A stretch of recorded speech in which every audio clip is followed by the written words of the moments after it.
Vale, anem a procedir a explicar l'exercici 4 de la pàgina 113. Jo he ficat un exemple per explicar-lo, val? Recordar perquè diu, calcula, opera igual que amb els números naturals. Això significa que en primera posició, a l'hora d'operar, seria tenint en compte primer els parèntesis. Si tinc números que estan dins del parèntesis, operaria primer. Si no, en el segon lloc, me fixaria si tinc multiplicacions i divisions.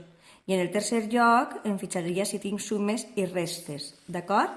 En aquest exercici em dono compte que hi ha parèntesis, val? Així que vaig a executar primer, vaig a operar el que hi ha dins del parèntesis i deixo el 80 per a després, d'acord? 18,76 li restaré a 9. Recordeu, desena unitat, i així tinc 9 unitats, he d'edificar sempre les unitats juntes.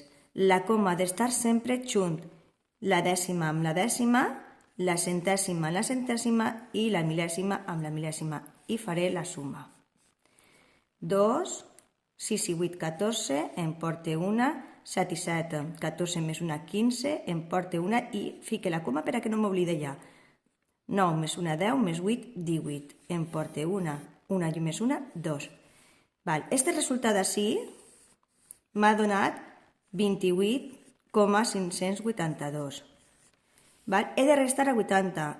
El que tinc a la part esquerra vol dir que he de ficar-lo dalt. I dalt serà a 80, li restaré al 28,582. Recordeu que quan no tinc cap coma està així amagadeta i per tant la ficaré. I en una resta posaré els zeros, són importants que els recorde per a posar-los. Així que farem de 2 a 10, 8. I si 10, la desena baixa avall i li suma 8 més 1, 9. De 9 a 10, 1.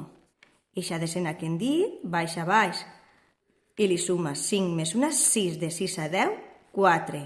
Fique la coma per a que no m'oblide i la desena torna a baixar per a sumar-li 8 més 1, 9. De 9 a 10, 1. I la desena torna a baixar baix i li suma 2 més 1, 3. De 3 a 8, 5.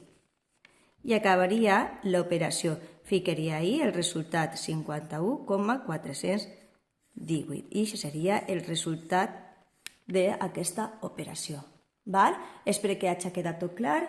Qualsevol dubte, poseu-se en contacte amb mi. Vinga.